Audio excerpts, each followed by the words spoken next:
Son of Drovel, kneel before Zod. Snoochie boochies. How's it going, everybody? Is your old buddies, Tom and Chris here, going for part 2 of our Mallrats discussion, because we did not anticipate spending more than 90 minutes on talking about this movie, but here we are. You may notice that I am in a slightly different camera environment than normal. I am using the makeshift Tessie cam as my main cam, because I pulled a dum-dum diddle-dum and forgot to bring my cam link home from work the other day. Same cam, long sleeve t-shirt. You know how it'd be. Well, you know me. I gotta rep our boy here. Yeah. So we're back talking Mallrats. When we last talked about a Kevin Smith property, good boys, and I say good boy in the loose sense of the word, T.S. and Brody were being arrested. Mm-hmm. As one does, I guess. After doing the stink palm to end all stink palms. Oh God. To Yondu of Guardians of the Galaxy, which. All right, again, so, I know I said it last time, but I can't believe he has probably the most relevant career out of anyone in that movie in 2018. Oh, I mean Ben Affleck. I'd argue Ben Affleck. I top three. I would have thought Jason Lee would have been having a far more prevalent career than Michael Rooker, but goddamn, Guardians. On the bright side, at least Jason Lee is no longer a Scientologist and is now down with the Bears, who are we. I still need to watch that show. We Bears is very good. There's a Drive parody starring a polar bear, aka Ice Bear.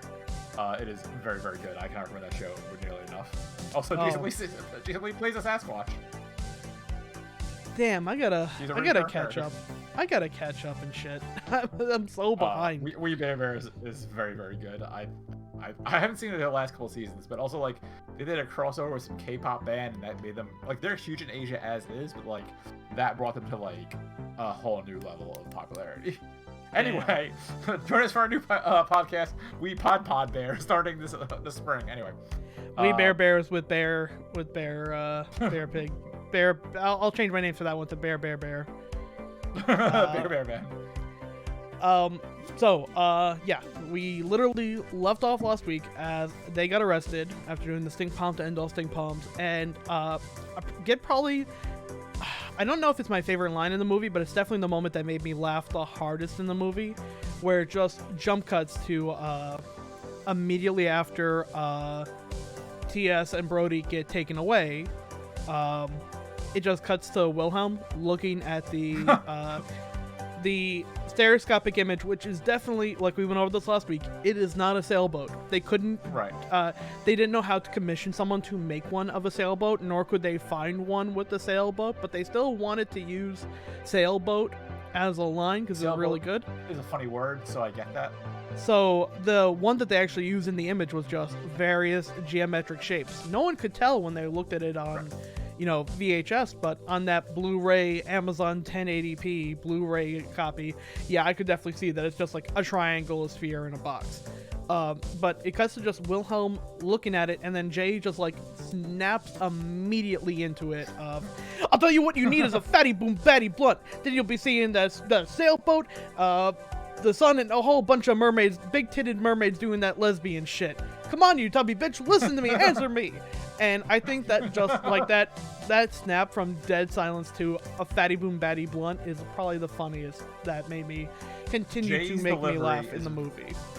God, Jason Bu's delivery for that is so good. To me, the funniest bit of that entire gag what's her face? I forgot her name. Holy shit. Renee sees the I had Shannon. I couldn't remember if it was Shannon Ben Affleck's character or Shannon Doherty. She sees a sailboat. Says, "Is that a sailboat?" And then William turns and says, "Donna," and she's like, "Fuck you." No. I'll get to that in a minute because I have some trivia on that one. I don't think we even mentioned this last week, but throughout the entire movie, Silent Bob has been trying to do the Jedi mind trick on his cigarette. Yeah, we dropped that. So he's trying to again, move a cigarette with his mind. When Renee crashes into him after Brody yells at her, get Jay and Silent Bob, they're the only ones who can help us. Renee crashes into Bob, and Jay immediately goes, damn, dude, you a mad chick magnet. That line of dialogue has been sampled in at least 3 emo songs that I heard growing up. That I actually heard that line used in songs by like MXPX before I even saw Mallrats. So they run to go help them out, and Shannon Doherty looks at the thing, goes, oh, a sailboat. Then Wilhelm goes, Brenda?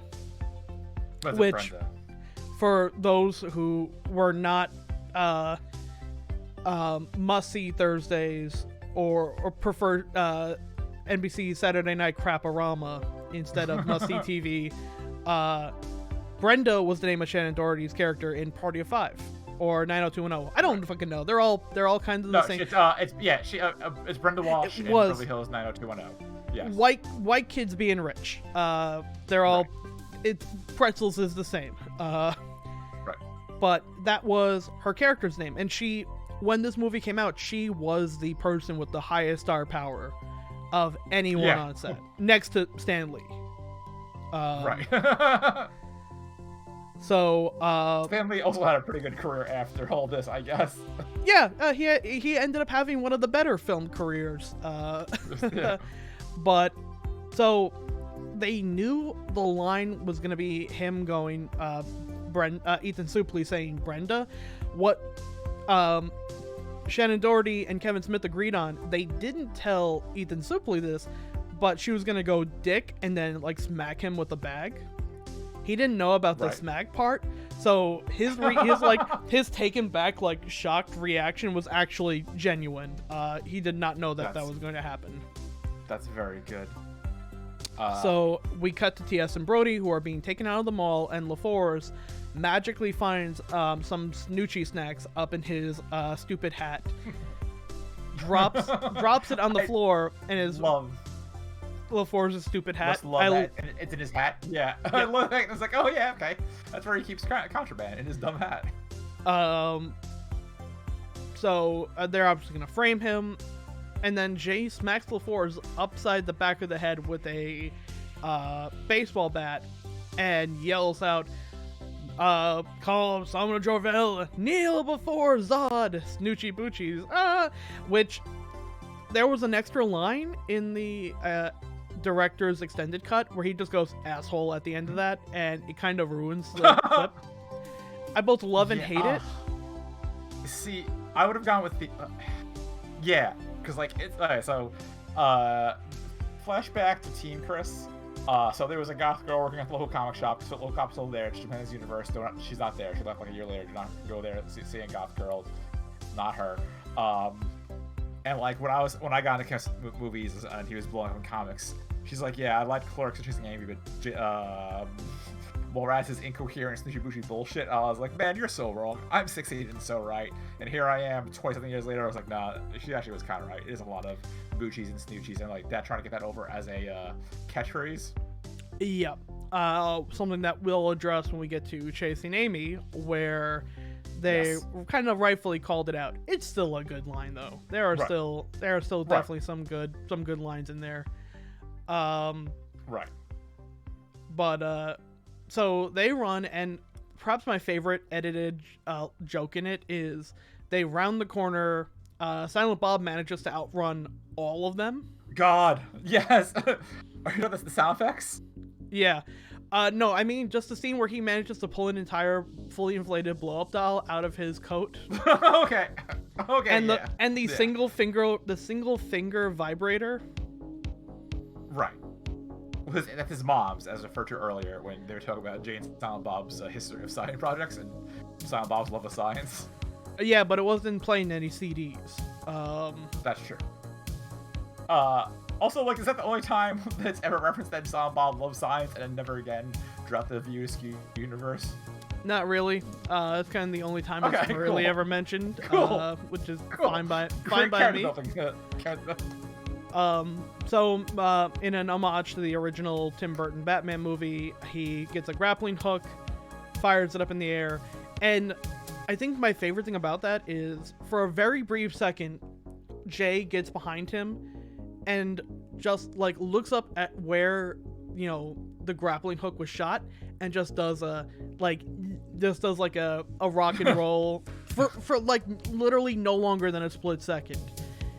And I think they use that just so they could clip it and put it on the back, put it on like a movie poster or the back of a box. Just because the scene of Silent Bob holding out a gun and Jay just doing the fucking rock and roll face was a very good image. Apparently that stunt almost fucking killed Kevin Smith, because the crane the crane that pulled the both of them up fucked up. And like, oh no, basically it got them up fine, but when it went to go like descend them down, it fucked up and almost literally dropped the both of them like 2 stories onto the matless floor below. God, Jay and Silent Bob Die in Minnesota. This is my new favorite Kevin Smith podcast. It's gonna be the when they finish Clerks 3 finally, it'll be the reboot. It's just gonna be Jay and Silent Bob die in Minnesota in a mall in Minnesota making fucking Mallrats of all things. Can we just talk about the scene? So this is the scene that, if in case the Wolverine dialogue didn't like tip you off, Kevin Smith really fucking likes comic books, because we get a Superman 2 reference, Batman 89 in there. And just is like, yeah, I mean, also everything up to including Brody at this point, Brody rather. It's God, but also like I said, I just it's for at its time it was so fresh and so unique, because it's like, oh wow, guys actually referring comic book stuff. Now it's just like it wouldn't hit the same, you know. It's like, oh, you're doing superhero stuff, you know, because it's everywhere. But yeah, it's just wild that like in fucking 1995, Kevin Smith went to make an indie darling movie. And then went along, made his comic book mall movie. Oh yeah. So Dirt Mall. So then they go to the Dirt Mall. Right. TS and Brody decided to lay low and escape to a Dirt Mall. Which was this shot in Jersey, or was this Minnesota as well? This was also Minnesota, I believe.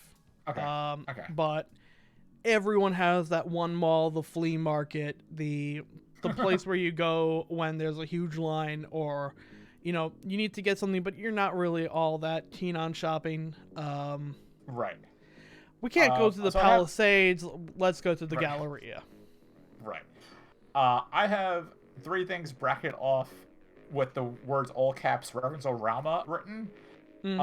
This is how fast the scene goes by. 1, Brody saying, "Hey, Walt," implying that it could be Walt Flanagan, who's dead at this point, or someone else named Walt. Okay. 2, when they're grabbing, Brody then grabs a bunch of comics from a vendor. The infamous "They should be begging the board, you slob." The first comic on top is Daredevil, so this is obviously not intentional. It is funny as fuck though that Daredevil would play a small role in Kevin Smith's life, because his first major comic work outside of Clerks was a run of Daredevil from Marvel. And then when we get to Jay and Silent Bob Strikes Back, there's a Daredevil cameo, which will never happen again. And then the final reference Rama is, I think, TS grabs a Clerks hat. I was waiting for that one. Yeah. TS does indeed grab a Clerks hat, which is about the 3rd time Kevin Smith has plugged another thing that he has done. Actually, I don't think we got to that part yet, but eventually Jay and Silent Bob will be in a bookstore. Yeah, that's when they come back. Yes. I'm going to put that in my back pocket for later. Right, right. But yeah, they know the line "they know me" here is so good. Hey, Walt, Brody, hey, they know me here. Yeah. There's also a great line of dialogue about how Brody and TS talking about giving up, because by this point, like, TS is like, I am done. You know, they tried to plant drugs on us and get us arrested, and Brenda ain't worth it anyway, Brandy ain't worth it anyway. Right. Brody references like, "You're gonna give up? You were the person with such gumption that you punched out Amanda Drecker's mother for calling him low class." TS goes, "That wasn't me, that was you." Oh. And that wasn't her mother, that was her grandmother. No wonder the bitch went down so fast. God. Right, God, it's so hard to like fucking Brody as a person, as he's a noted grandma puncher, but that line still fucking kills. It does kind of remind me of a moment. I believe we've talked about this on Snark Exchange before, but there was a great moment where myself, a couple of friends, and Trevor were out in the city, and in the weirdest place for a TERF to show up, in St. Mark's, one of our friends who was transgender got heckled by a, like, 70, 80-year-old woman, like, in St. Mark's at 11 o'clock at night. Like, why are the TERFs coming out at this time of night on a fucking Friday? But, you know, our friend tells this woman to fuck off, and Trevor is beyond drunk at this point, and like kind of missed that first part of the conversation, and goes like, "What's going on?" I'm like, "Oh, some TERF is being a bitch," and he's like, "All right, where is she? I'll knock her the fuck out." And I'm like, "Trevor, as much as I appreciate your enthusiasm, don't knock out an 80-year-old woman. The bitch will go down really fast, and we will be in trouble." We gotta set up an extra life goal this year. See Trevor punches an elderly woman here. Doesn't cover the legal fees. Yep.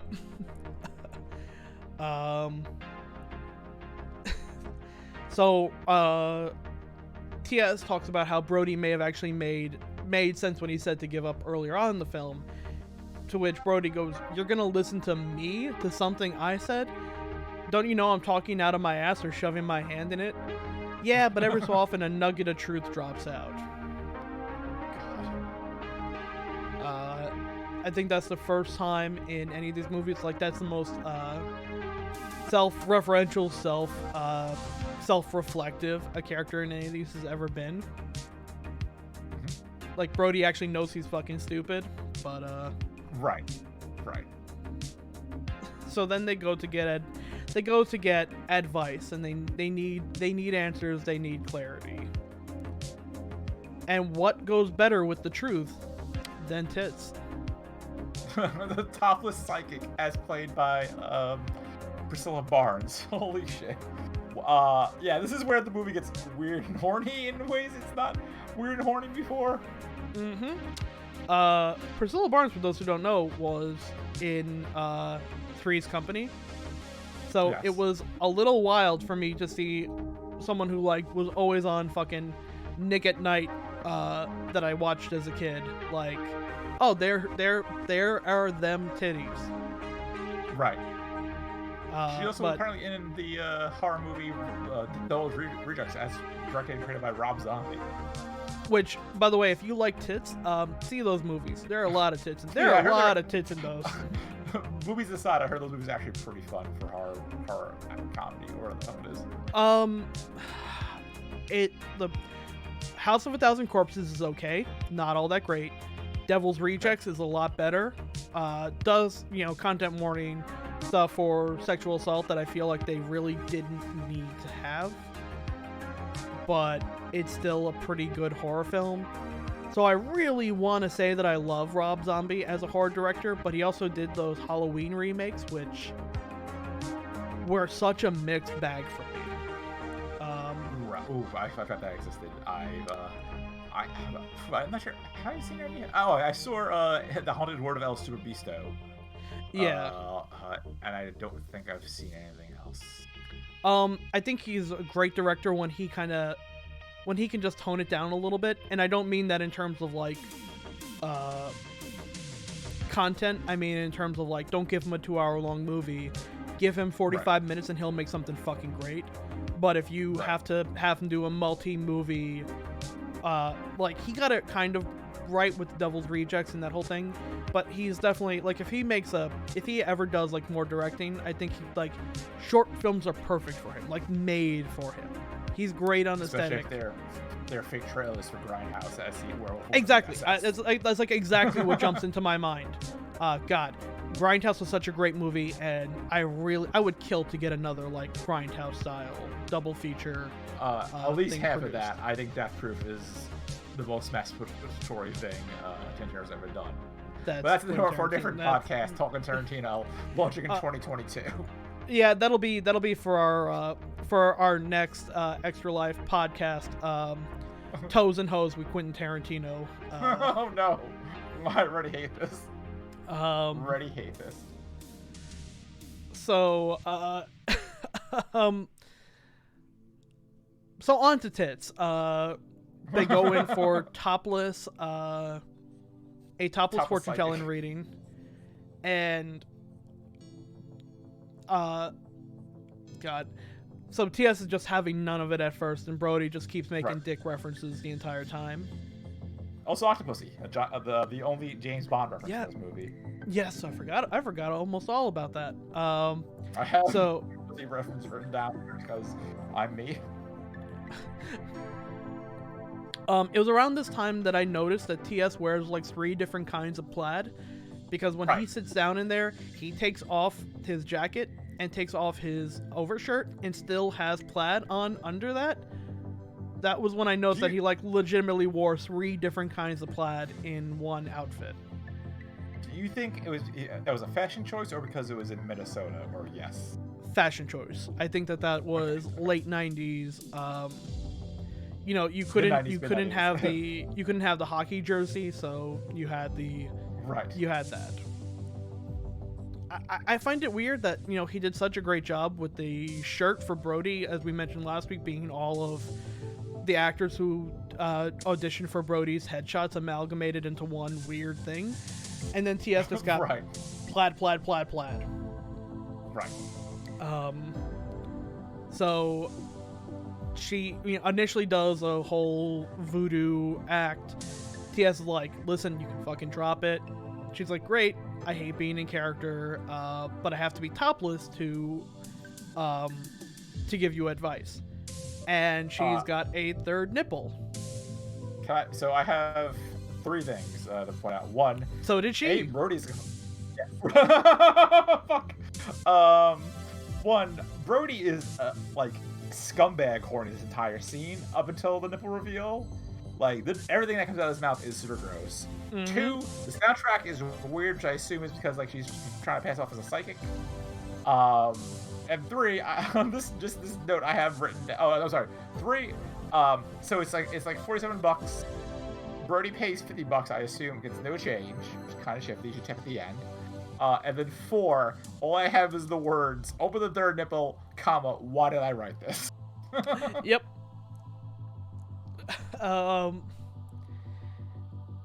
And she, like, spoiler alert, it's not, Priscilla Barnes doesn't have a 3rd nipple. It's a prosthetic.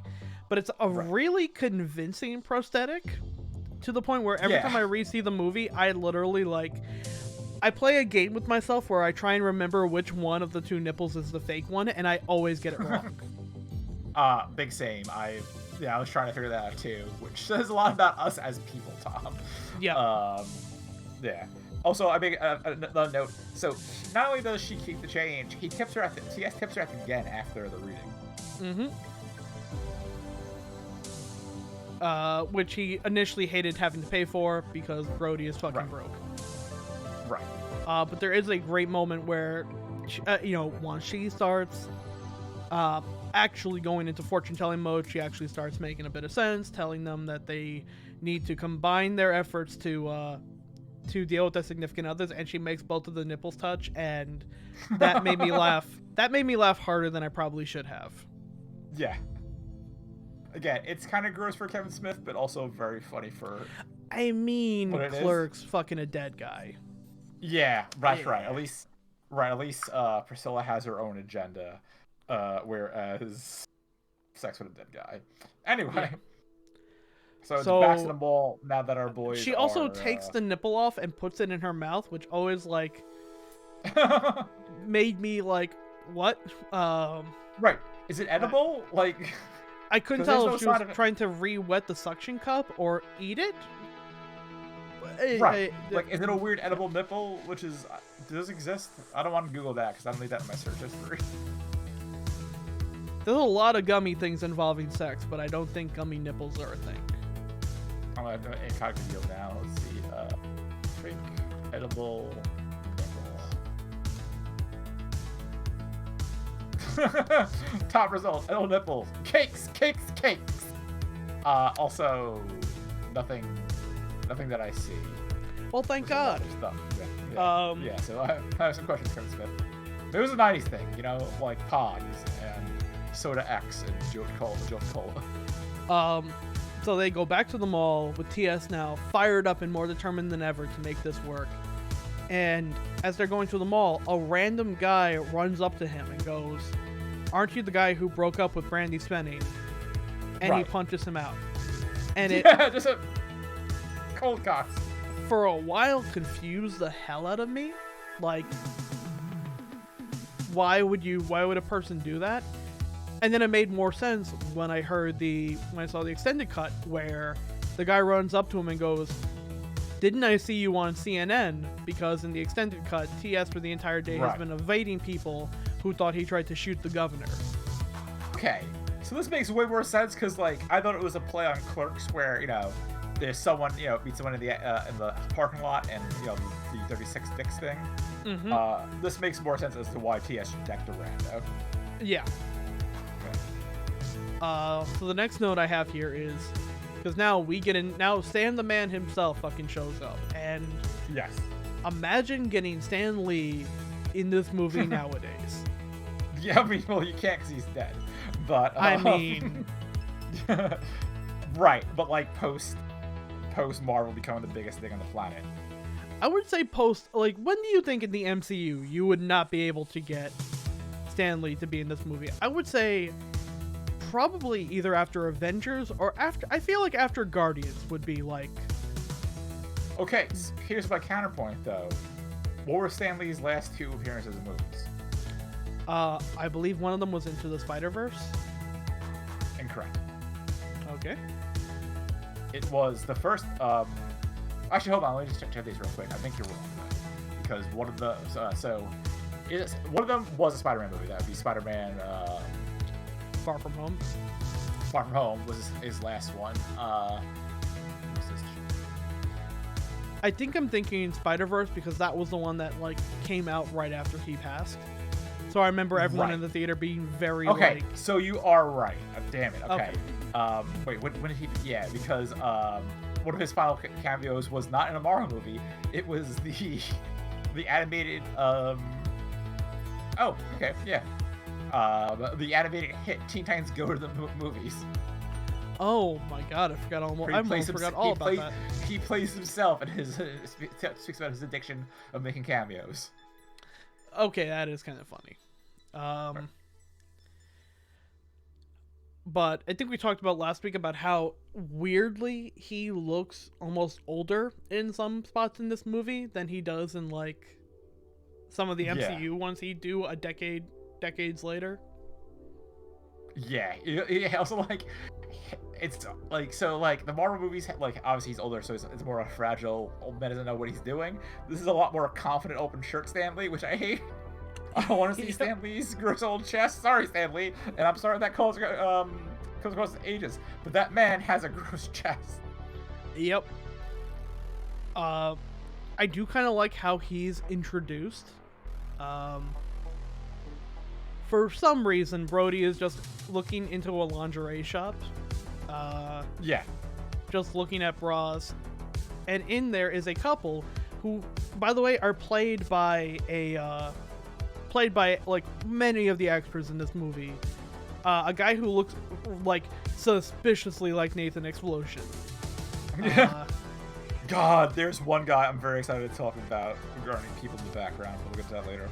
And I only note this because later on you see that same guy in the audience of Truth or Date, and he is sitting completely Get his far t-shirt, away. right? I think so, yeah. Yeah, okay, yeah. Same brain cell. Same brain cell. And he's not sitting anywhere near the girl he was in the lingerie shop with. Maybe there were a lot of breakups at the mall that day. Could be. But one of the things I kind of noticed as a filmmaker that really...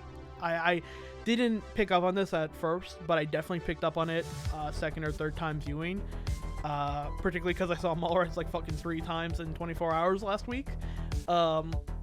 Stanley is introduced as Brody's looking inside the lingerie shop, but the camera is inside the shop and pointing out at Brody in the mall. Yep. And Stanley comes up to him and goes, "Don't they look happy?" And Brody says, "What, the bras?" No, the couple. But the way the shot is framed, you could see off the reflection of the glass that they're shooting through, some of the lingerie, just to show what Brody's looking at. But also there's like these white angelic curtains that are in the lingerie shop that literally make it look like Stan Lee is walking onto the set and heaven opens up, like the fucking angelic choir opens and Stan Lee is walking into the frame. That's like the first thing I noticed when I rewatched it again.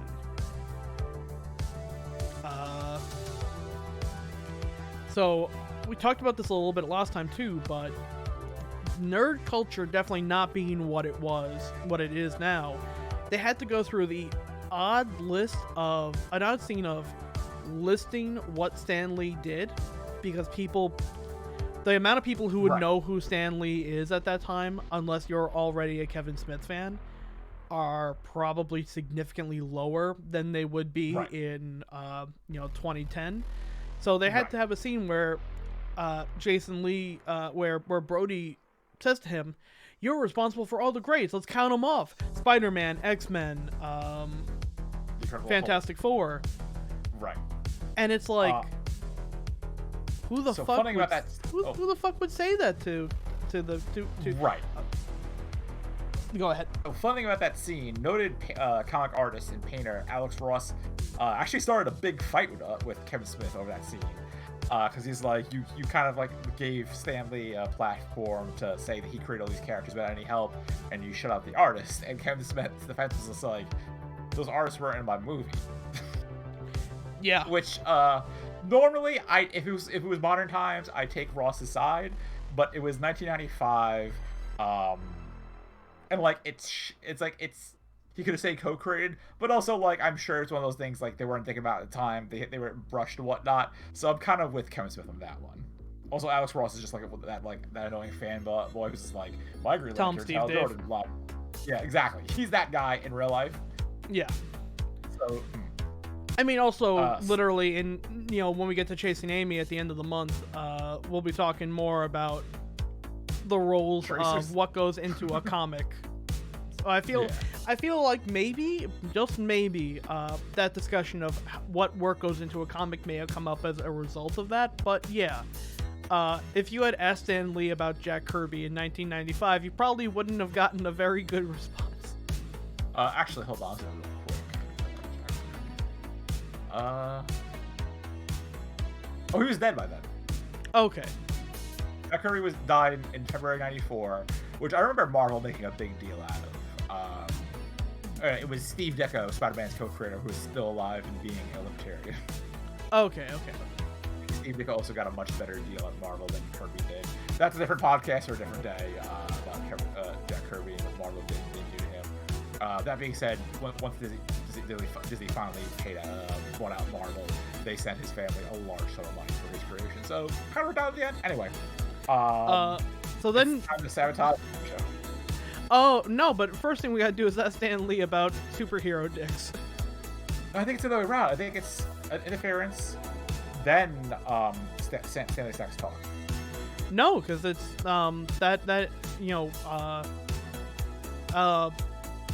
Stanley's only in that part of the movie, and Brody gets the pep talk from Stanley that encourages him to go sabotage the game show. But after After asking if Reed Richards could stretch his dick out, and if the thing's dork was also made of rock. Which again, I have note down. The word dork as a terminology for penis is very good. Yeah. That needs to make a comeback. I know we at the Snarky King have repopularized the phrase doodle, but dork would also be very good. Doodle is very much 2020. Dork is 2021. Due to time, still good. Due to time, still around. What comic book hero do you think has the weirdest dork? Ooh.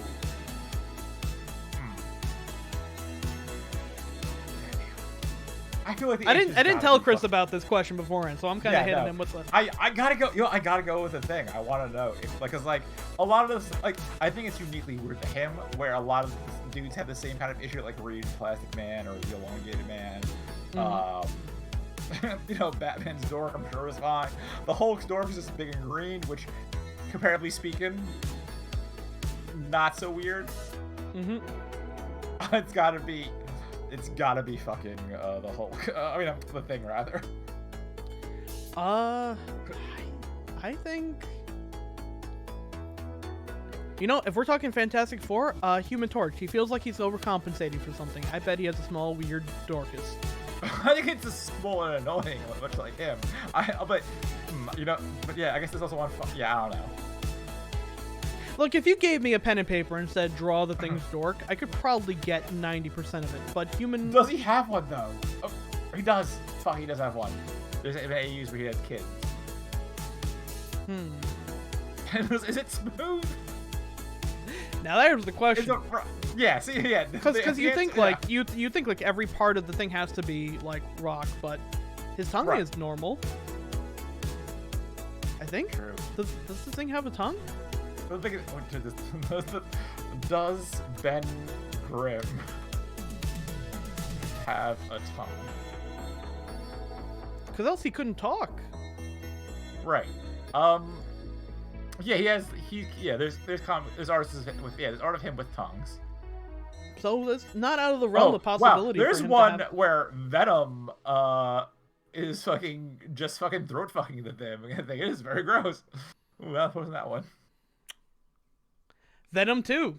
I think we found the spoilers for Venom 2. Venom's the horniest superhero, but I'm sure his dork is fine. So going back to the movie, because we can talk about dicks forever here. I can't, because it's Comic Corner. So Stan Lee gives him a pep talk about the girl who got away, and how he'd give up all the comic books for her. Insinuates that he's fucked more women than Mick Jagger. Right, which is a lie. Yep. So one of the notes I have here is one of the funnier parts about this was Stan Lee initially went up to Kevin Smith after reading the script and said, I wouldn't say this, particularly about that line with Mick Jagger. And Kevin Smith said, oh, it's not real, it's pretend. To which Stan Lee's response was, okay, Spider Friend. And I think that's probably the cutest goddamn line exchange of any two people in human history. That's very good. That's very good, actually. That's super good. So we talked last week a bit of, is TS a nerd? Because they do make a point in the movie to show that TS really wasn't like a super nerd, wasn't like as obsessed with comic books and whatnot as Brody was, but also in the extended cut, after they show that he convinced Stan Lee to have the talk with Brody, he ends the conversation by saying, oh, and Mr. Lee, Excelsior. To which Stan goes, you got that right. And I'm like, wait, how would TS know that, especially in 1995, unless he was like already a huge Stan Lee fan? So I don't really know if they intended for TS to be a nerd or not.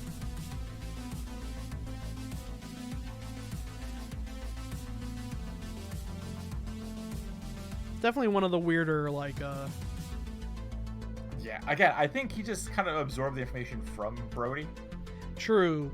That is true. I think it's more like a pop culture thing. Also, but here, so like, what's funny about that whole scene though was just everyone wanted to know, did Brody stink palms Stan Lee? That has been a question that's been like surrounding the community for a while. Like the Bullock universe, and like he's definitely washed his hands between point 1 and point B, right?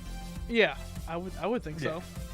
Yeah, there's also no way, like, Brody is an anal nerd. There's no way he would potentially stink palm Stan Lee, no matter how starstruck he was.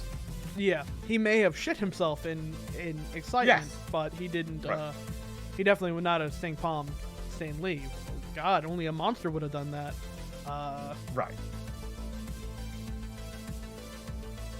By the way, another fun fact: Stan Lee wasn't initially supposed to be in the movie. Kevin Smith was gonna write the part of a Stan Lee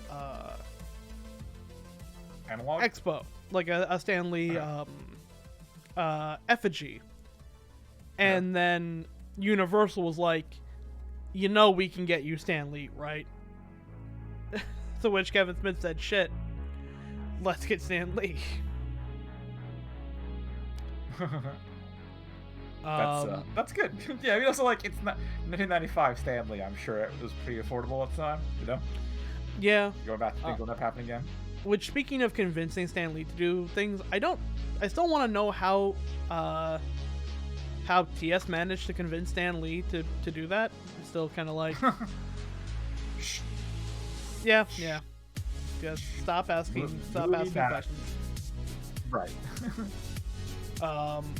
So then we're actually before we get to the proper sabotage, just because we briefly talked about it, one of the weird things about how Mallrats is written is kind of how, like, when we look at Clerks, we can tell that Dante and Randall have spent a lot of time together. They know each other really well. They don't have to have like a lot of moments where someone explains something that they should both know. Like, he doesn't have to stop and take 10 minutes to explain who Julie Dwyer is, because Randall's already familiar with her being one of the 12. But I feel like a lot of Mallrats is written with TS obviously being the audience proxy, Brody explaining things that he knows but that the audience doesn't. But it also kind of makes me kind of like, how good are TS and Brody as friends if, like, you know, it feels like TS has never been to the fucking mall before and has to get everything explained to him. Like, it is weird because they at least known each other since 6th grade, as pointed out by Brody earlier in the movie. Yeah. Right, but also I could see Brody being a bit of a mansplainer. That is true, but it has a weird feeling of like, oh yeah, I mean, it makes no sense. I mean, I was making up like fucking more like fan theories. It feels like Kevin Smith is like trying to talk to the audience with Brody talking to TS. But, yeah, right. It doesn't feel like a natural friendship. You don't have to explain shit to your friends like that, like on that level every time. Yeah. Like, particularly, like, is this the first time TS is meeting Jay and Silent Bob? Like, right. That I'm willing to believe, because, like, I'm sure they have lives outside of each other. Yeah. But yeah, so now we get into now we're actually getting into the proper mall. The game show is set up. Mr. Svenning has already almost destroyed a podium while trying to control freak the entire thing. Right.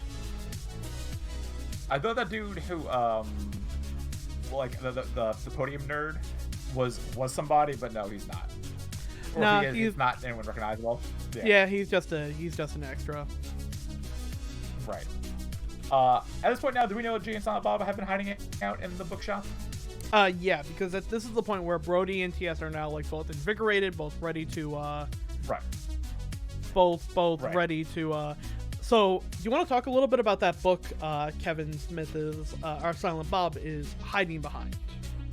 I don't recall what this is. This is on you, dude. You're the one who put. I was too busy looking at the mag that Jay was reading, and get onto that. I have to look up the name of it. Okay. I don't have that written down anywhere. I just have the bushies and the words Jay runs interference with all caps a weed. Oh, also, I love the line. Jay is looking at a porno mag, and dude goes, "Dude, doesn't this look like your mom?" Yeah. Yeah, that was very, very good. Okay. So, I'm gonna talk a bit about this book that Kevin Smith is hiding behind. I'm gonna say it right now. It does contain a word. It's a book about LGBT influence in cinema. It does have. You know what? I'm not gonna say it, but I'm gonna say the words that rhyme with it and then leave the word out just for, you know, I don't really want to say it. But Bob is reading a book called Spike, Mike, Slackers, and I'm not gonna finish that. Diet Coke. Yeah, Diet Coke. Yeah. Guided tour across a decade of American independent cinema. So that is him actually doing promotion for that book. That book is a real book by John Pearson. It is a book about LGBT influence in independent movies, and in it, Kevin Smith actually does numerous interviews and contributed some writing to it. So that was his way of kind of shilling for a friend. That's really neat. So they come up with a plan to destroy the game show, or rather to get on the game show. Right. Which, by the way, is your standard newlywed game ripoff called Truth or Date, which had 3 suitors and Brandy as the suitorette. Jay hops in back. I love that Jay has no normal entrances in the movie.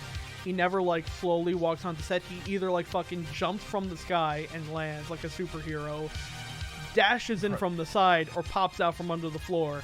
But he literally jumps into frame and starts talking about to 2 of the 3 contestants about how nervous they'll be to be on live TV. Right.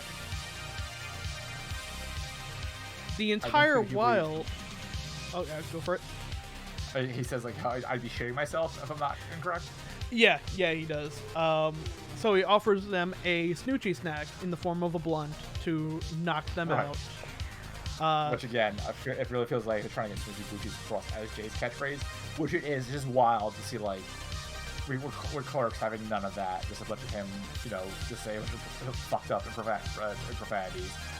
This time with, like, Snoochie Boochies. I will take that over use of the F word, so...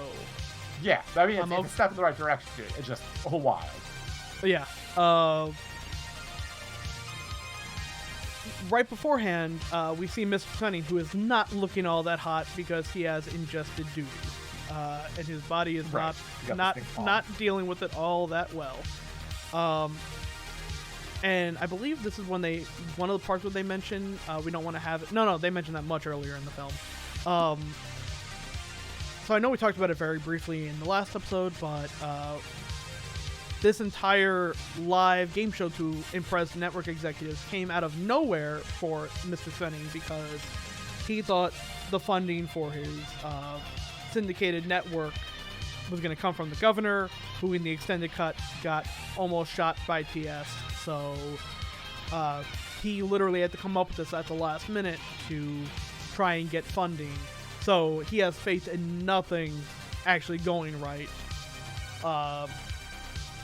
So he is very sick with the diphtheria, I believe Roddy called it, which isn't what he had.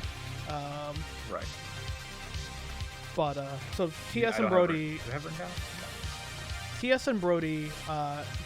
going back, and they find out Jay has only knocked 2 of these 3 suitors out. In walks the 3rd suitor, Gill Hicks, another member of the Hicks family, played once again by Brian O'Halloran, who played Dante Hicks in Clerks. So we see Dante's far more successful cousin, who is a ancient Greek major. Sorry, I do have her down. It's diphtheria is what they claim Svenning has. Which I don't believe is what he had. Let's look up diphtheria real quick. I don't mind having that in my Google search history. Ooh, did I spell this right? Yes, it did, actually. Oh yeah, no, he definitely does not have that. He'd be dying. Yeah. Yeah. He'd be having difficulty breathing, paralysis, heart failure, or even death. So none of that's what happened. Yep. Okay. So in the theatrical cut, Gill Hicks says, "Hey, aren't you the guy that Mr. Spenning had arrested?" And in the extended cut, he goes, "Hey, aren't you the guy who tried to shoot the governor?" So Roddy comes in. TS and Brody try and hide themselves, but Roddy has obviously picked up on who they are, and he quotes a film going, "You called down the thunder and now you got it," which is a reference to a movie that Michael Rourke was in. Huh. The movie, I forgot to actually put the name of it down. Excellent. Because I am smart. In your defense, we started this 2 weeks ago, and life happens between weeks. Yeah. I will note that Spenning's assistant is played by Scott Mojan, who is Kevin Smith's running partner.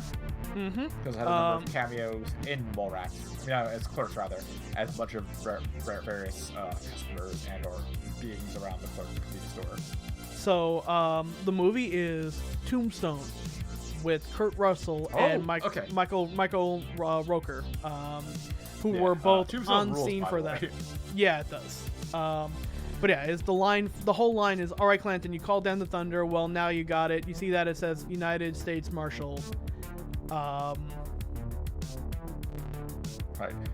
Also, sorry, we had someone DM'd me with an answer responding to weirdest dongs, and wants to bring up DC character Metamorpho. Ooh, that is a weird dong. that may be the winner. Hold on a second. It also made me think about Mysterio. How weird can Mysterio's dong get? Not is. Yeah, that I get. Yeah, I guess that's more of a imagination, sky lunch scenario. Oh, hold on a second. I know we don't really talk much about that. He's already been blocked within seconds of showing up. Yeah, I got that. Be gone, bot. I saw that. Yeah, no box. We're just taking a real quick second here. I just want to point out that we see everyone in chat. For the sake of archival purposes, we're not interacting super a lot, but by all means, have conversations in chat. We will respond in chat. We just can't do it in video form. Right. Mostly because this is going to be just capped and put in as a podcast after the fact. But we see y'all and we love you. Right. That was a Discord message I had to read off because that's on topic and also a very good answer regarding the superhero dorks. Yeah, if anyone in chat wants to throw in their own hat in what weird superhero dorks are, by all means, pop that in. Yeah, so did my camera freeze up on you, or? Oh, yeah, it apparently did. Okay.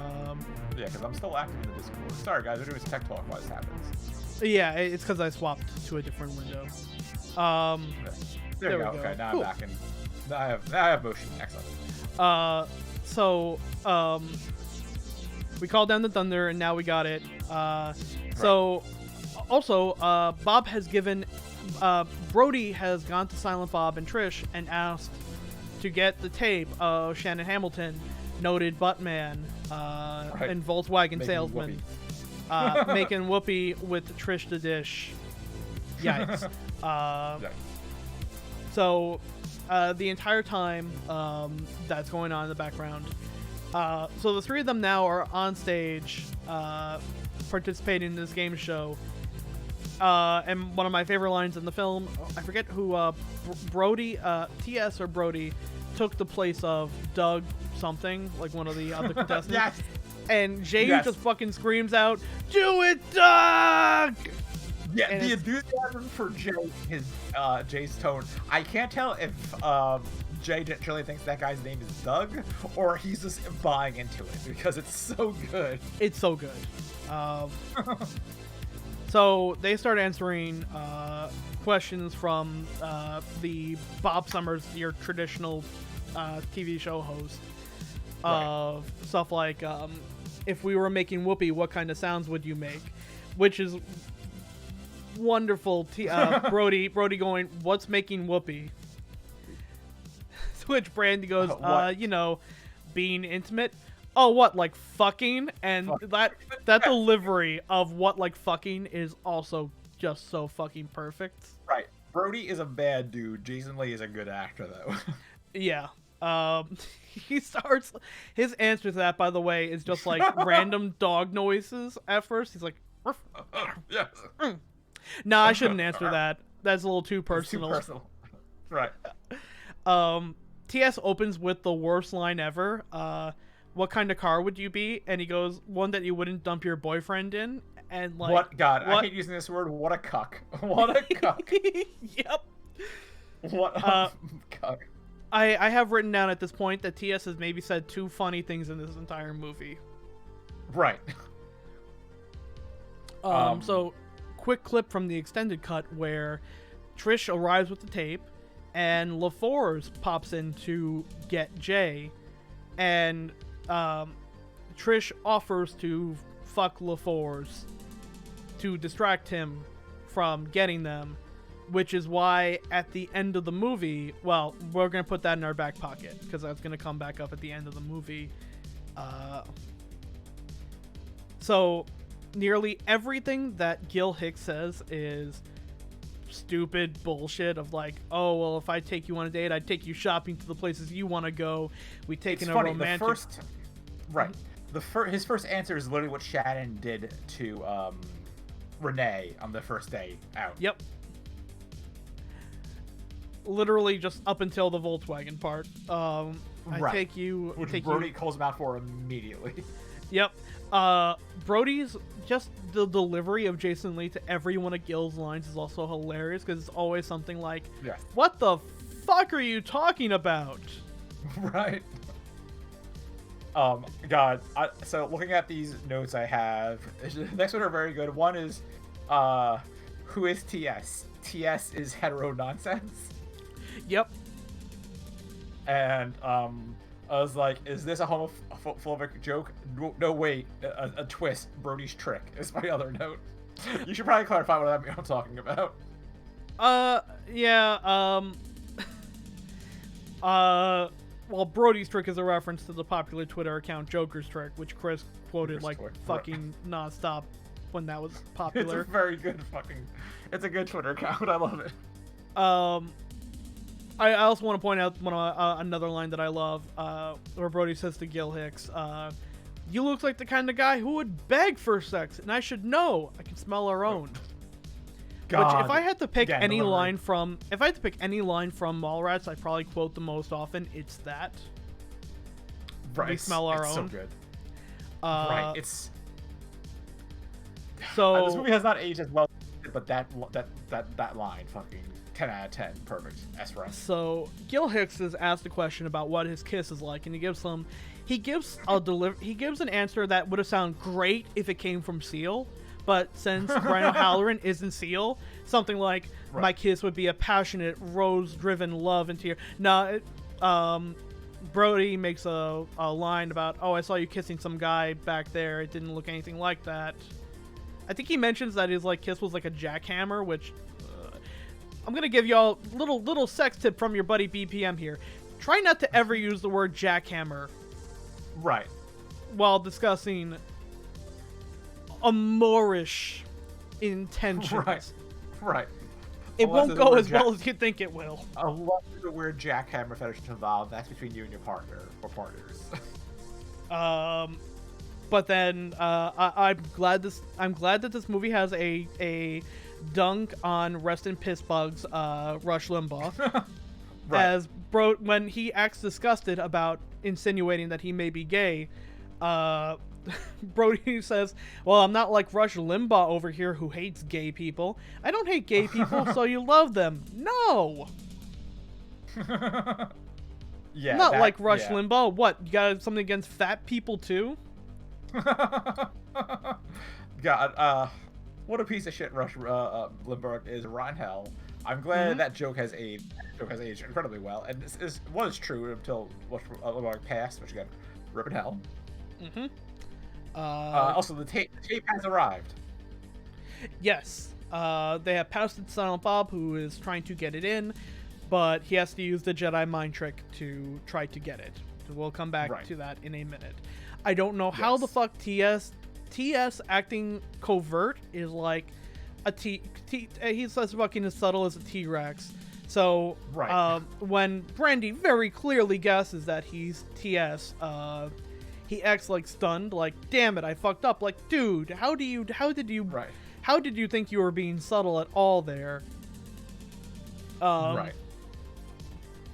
Hey, don't I get to answer another question? No! You also forgot about the very good second Walter story we got in this movie. Oh, I have that right here now. So, Excellent. Connecting.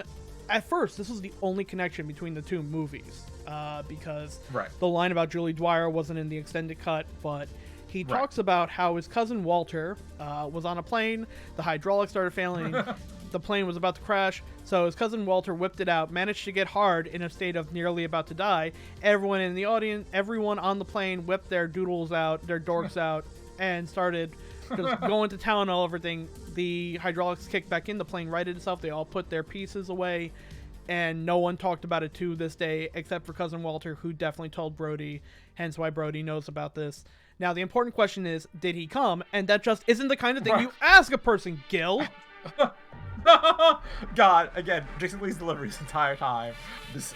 Gill exists to suffer, and I'm glad Jason Lee is so good at being a dick. I would love to see, if I had to pick like my personal take for a Clerks remake, I would like to see a Clerks remake with Jason Lee and Brian O'Halloran as Gill and Brody in the role of Dante and Randall, because that to me would be really fucking good. That would be wild. It'd also be sadder given both their current ages, but go on. Brandy, who has clearly figured out as Walter, as Brody, what his superhero he would be, and what superpower would you like to have? Oh yeah, and he, Brody. Of course, I had written down what superpower would you like to have, but being that we are again coming a little close to time, we will save that conversation for another time. Flight, by the way. Flight's the answer.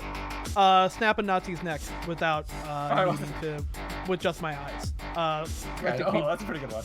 Yep. I like how offended Brody is when someone calls him the Boy Wonder. Yeah, the second time that he's referred to as a sidekick, and he's just like, "Why am I the sidekick?"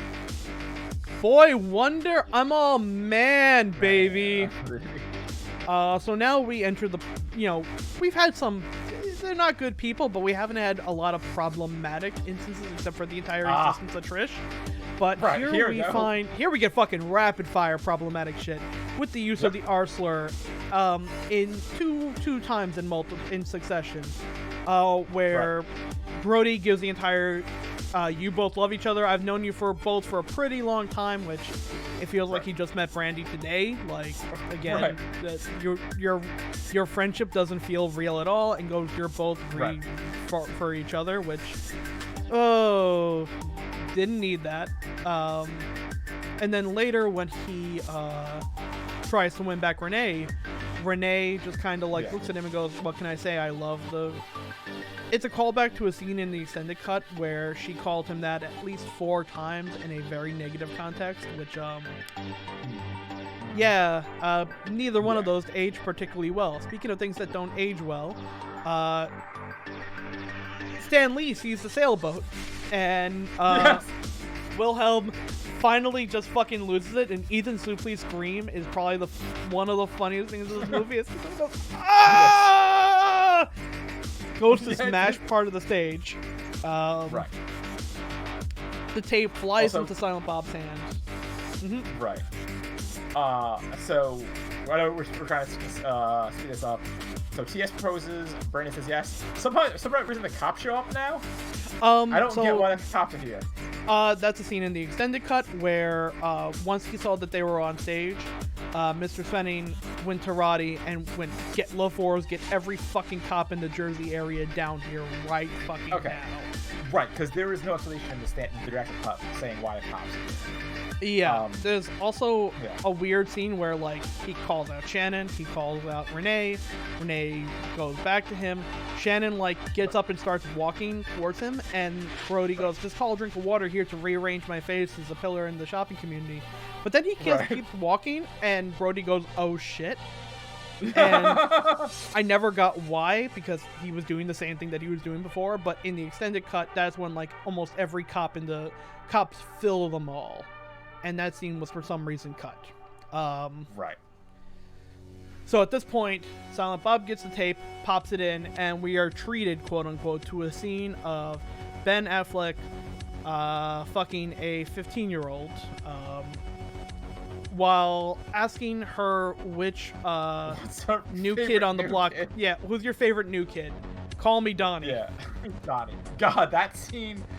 Really still relevant in 1995? Mark Wahlberg. So, funny enough, Mark Wahlberg was actually considered for multiple roles in the movie, and I really kind of wish they hired him if they had that scene in there. So by 93, there's like lip syncing allegations. By 94, they had broken up. Yeah. So this movie, I mean, it's a funny joke. It just feels super dated, anyway. So they point out Shannon and go, hey, that girl he's sleeping with is 15. And he goes, 15? Oh, no, she told me she was 36, which I didn't pick up on. That's a reference to the 36-37 that's in Clerks. Right. Also, as this goes down, Silent Bob falls to his death. Yeah, He's and fine. Again, that's He's a fine, scene. by the way. He falls, and in the extended clip, he falls and lands on the, like, backstage production mats and crashes into LaForce and Trish having sex. Okay, that makes way more sense and is gross, because, like, it just seems he falls to his death, which... Yep. So they make a couple of prison rape jokes, which, hey, prison rape isn't good. Great. Don't fucking joke about that. It's fucking terrible. Right. Brody punches a guy held by cops, which is a little funny. That's fine. It's, he is a rapist, so. Silent Bob quotes Star Wars, which is the mandatory Silent Bob says some things a bit. And there also is a line in the extended cut where after he says that, because Jay didn't hear him say that in Clerks, say a line in Clerks. Jay says, whoa, Bob, you actually talk? And he goes, I didn't have anything interesting to say. Which felt really weird. The network executives tell Svenning that they thought his show was uninteresting, unoriginal, uninspired, which is most unreal this movie has felt, because that would have been immediately put up for 3 seasons on any other on any actual television show. Put on Fox, they'll play anything. And they give Brody a talk show, which if scenes that have been cut in the extended release talk about, Brody continually talks about how he's always wanted to be on television. So this is the actual fulfillment of his character arc. Right, which is weird, because, like, in the theatrical cut, there's no mention of him wanting to be on TV and tell him, like, hey, you want to be on TV? He's like, yes, always. Which to me is funnier, because it's like, hey, hey, low life, but no mission, what do you want to do? Be on TV. Here's your own TV show. It's like, wait, what? Hell yeah. So then we get Weezer to play us out. Right. Weezer. Fun fact about this movie, its casting director was the same guy who casted Fast Times at Ridgemont High, basically the man who founded Sean Penn for Spicoli. And the entire end sequence of showing Where Are They Now was a reference to Fast Times at Ridgemont High, specifically because this guy worked on it. That makes sense. But we see that... do you want to take this part? Yeah, because I have some questions we can answer. So, Brody gets the Tonight Show really fast. And then Renee's band leader. Is there any indication that Renee is a band lady at all, or is that just like a kind of a throwaway gag? Nope, it's a throwaway gag Okay. because we mentioned this last time. Shannon Doherty had a clause in her contract that she got to keep any clothes that she had on set. And when they're like, "Hey, do you want? Let's give your band leader a fitted suit." She's like, "I want a fitted suit." So they did that. Okay. It was a $500 throwaway line. That's incredible. Also, she also got introduced to his mom, which apparently she loved her because Right. Yeah, which is a good gag. T.S. and Brandy get married at Universal. Was appearance by the Joy's Ride. Trisha's book does well. LaFord is there and gives her a weird kiss, which is weird if you know. If you didn't see the extended cut, it was really weird, but we know now why. Ben Affleck's in jail, and I'm not going to say what the actual scene shows because it's kind of gross. It's worse in the extended cut because they show a scene of him screaming. Oh god, that's bad. Yep. William sees the goddamn sailboat. He's like, "Wait, I do." Really? And Jane's not Bob there holding a monkey's hand. A monkey's hand with Suzanne on the back of her hoodie. Right. Which will set up Jane Silent Bob Strikes Back down the road. So, okay, this is where shit gets weird in terms of, like, I'm not sure if Kevin Smith had a plan or there's been, like, retcons and whatnot. So, when Clerks ends, the end credits has Jane Silent Bob will next appear in what? Dogma. Yes. Then we get Jane Silent Bob. I mean, we get Mallrats, which is why it took place before Clerks canonically came out after. And it says Jane Silent Bob will reappear in Chasing Amy. Right. I feel like when Clerks came out, he only really had Dogma as the only other real story he had in his back pocket, and then got basically approached to make Mallrats. And then by Mallrats' time was ending, he's like, okay, I know that Chasing Amy is coming out. Maybe he planned to make the monkey a part of Chasing Amy all along. I feel like because like that's the thing that blows my mind because like everything up to that makes sense. It's like, okay, he wanted to do Dogma, he didn't do Dogma, and then he got Chasing Amy, and that's whatever. The monkey thing, like, did he set the monkey that long ago? I feel like he knew what he wanted to do with them eventually, but didn't. Right. Yeah, I feel That's like wild to me. I feel like he could have had that be a comic. He could have had that be. He could have had that be a number of things. You know, what situation wouldn't be improved by Jane and Silent Bob having a monkey? And then just chose to eventually go with that when they had their own feature film. So who knows? Right, because like this was what 95 for Clerks, right? Then it was because like there wouldn't be any follow up until the monkey until 2001. It would be a setup that wouldn't pay off until 7 years later. Yeah, which is wild. But it's also it's also a payoff that like. You put two men in a... you know what it actually is? Holy shit, I never pieced this together. It's the BJ and the Bear. What did they say at the very... in the beginning of Mallrats? You're right. Right. Holy Jay and shit. Silent Bob had a BJ and the Bear reboot. A man and his monkey. Oh, God. This concept I never get tired of it. Holy shit. Okay. I never pieced that together. I never pieced that together. It's literally Jay and Silent Bob in a BJ and the Bear reboot. Okay, yeah. If we were in the same room, we would high five. But holy shit, that makes sense. That makes all the sense in the world. Okay, it was a happy little accident. Okay. Also, some of the bands in this movie. We mentioned the aforementioned Weezer. Bush is in it. Silverchair, which this first time I said Silverchair of the Century. Sponge, Sublime, and Casey and the Sunshine Band are the most notable bands mentioned. Yeah, that's right. I forgot that Smoke 2 Joints was definitely in it. Briefly played. Yeah. I didn't notice that until this version too. I was like, oh yeah, Sublime. We also get the Mallrats theme at the end of the movie, which got played earlier in the extended cut, but did not actually show up until this portion in the Right. Yeah. The actual cut. Yeah.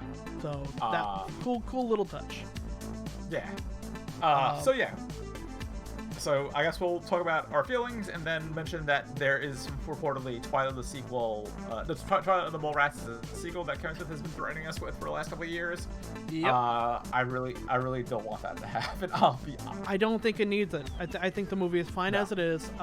So I'm gonna talk about how this movie held up for me. I think I think in terms of what we're gonna see, in terms of how does it hold up? It's still a fun time to me. It's not as deep or challenging as Clerks. It's definitely a lot more at face value. It doesn't have as much to say for sure, but it's still fun. To me, I feel like, if you have something like hot sauce and it's, you could either get a hot sauce that has heat but also has vinegar and mustard and flavor to balance it out, or you could get a hot sauce that's literally just pepper extract that has no flavor whatsoever but all heat. This feels like the extract of the snarky dialogue in Clerks without a lot of the flavor of it. Just, right. It's missing a profile and a point to make it something like, this is the most I think I've ever fucking thought about Mallrats in my life. And none of really what I have to say is about the structure of the film and whatnot, because there's not that much to say about it. He made this one to really not make people stop and think about their lives, but to just have fun. Right. Which is good in itself, but it's definitely not like, you're not going to write a fucking dissertation about it. No. Like, for the longest time, when people asked me what my favorite movie was, this would be in my top 3. That is no longer the case. I think it's very much a product of its time, both with the problematic stuff and the good stuff. There's some jokes that still make me laugh. There's some dialogues there.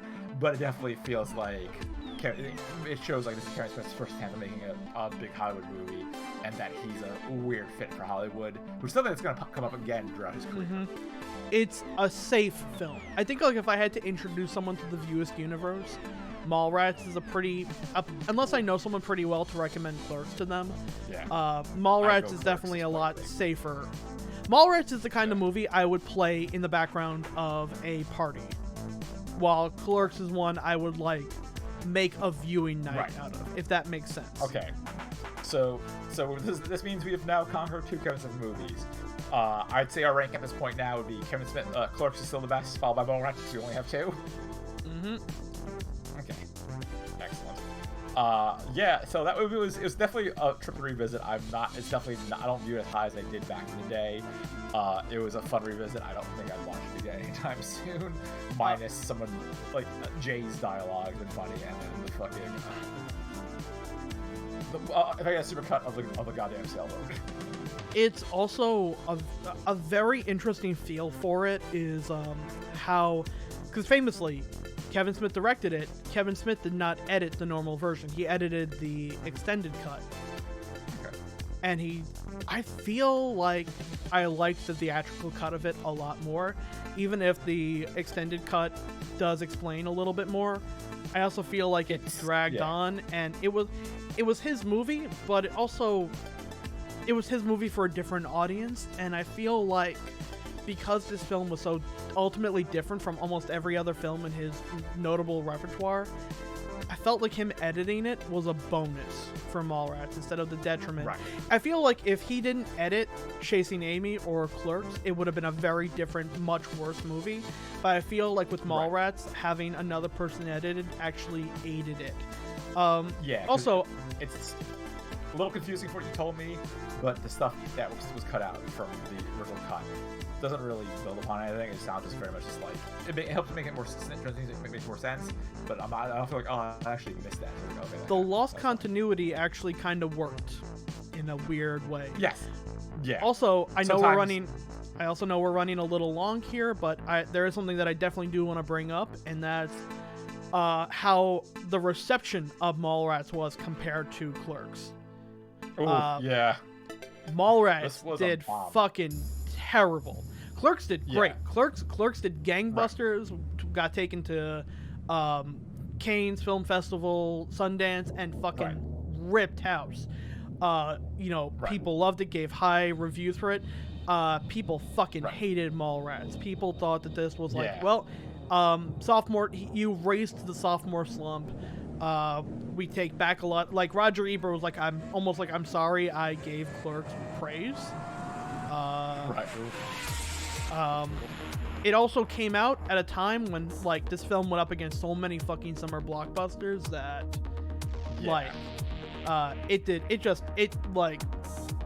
Clerks made something like multiple times over its budget, and they were expecting to steal like a 10 million from opening weekend in Mallrats, and it came back with under $1 million. So like it made its budget back, but also it did terrible. But there's a very interesting video from H-Bomber Guy that I would recommend you watch if you have 40 minutes. It talks about the power of VHS and how movies were cropped for it, and you use stuff like pan and scan and letterbox to try and get the entire film in, and how technology limitation made some scary films scarier, and how it also made some movies that have had a bigger impact being in theater have less of an impact. But one really interesting thing that he brings up is the fact that Mallrats was a movie that did fucking gangbusters on VHS. Mallrats almost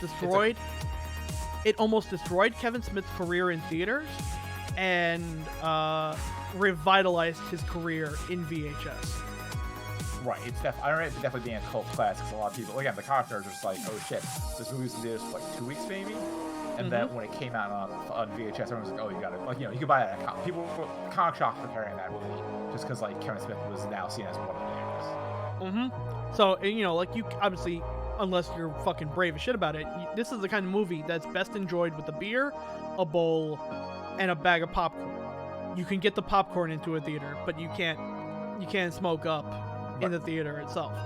So really, a lot of its best impacts are kind of lost in theaters. Also, it is definitely the kind of movie that's best enjoyed in the background while you're working on something else. Like I said, it's a very safe movie that works best when it's not the direct focus of your attention, unlike Clerks, where I'm watching it, I'm writing down, I couldn't even be at my computer writing down notes for Clerks. I had to have a pen and paper because I'm picking up on so many things in the background. Mallrats had next to none of that background importance, and I was able to really have it kind of running in the background while I was focusing on Microsoft Word with my notes. So when Mallrats came out on VHS, now all of a sudden, two people on a couch talking to each other feels a lot more natural to be watched in the comfort of your home, where you can take a break, make sure you have your snacks ready, pack a bowl, come back, and pick up from where you left off. Like when I watched Mallrats, I did it over the course of 2 days, where I watched half a movie, stopped, came back, watched the second half of it, rewatched it on director's cut. When I did Clerks, I had to watch it in one whole viewing because I'm like, I want to view it as someone who's in a theater watching from beginning to end. It took me a while to get through Clerks. Like I had to pause and write down stuff. Mallrats took me 2 hours to finish. I had more notes. It just like, I don't know. It was, again, like you said, it's definitely a cult classic for a reason, but also like it's definitely the weaker of the two movies so far. Yeah, I would definitely agree. Right. Okay, so we're gonna switch over to Tekken in a few minutes. I believe that's the game plan for all you. Yep. Yeah, we went a little bit long with our finalization on Mallrats. But we don't. This can only really go to part 2. We can't do a third part. And I feel like talking 3 hours ultimately on Mallrats is gonna be more than enough. So yeah, we're gonna go quickly. Be right back. The screen's gonna chop off, and then we will be starting up with Tekken and our usual Sunday night shenanigans. If you want more kind of talk, with these videos will be on YouTube soon, and then we'll be using the last Sunday of this month to start our Chasing Amy discussion. Next 2 Sundays will be just usual Tekken Among Us nonsense. We'll go back soon with some Tekken, and this was great. Thanks for everyone who came out tonight. Yep, it's always a pleasure. All right, we'll see y'all in a bit.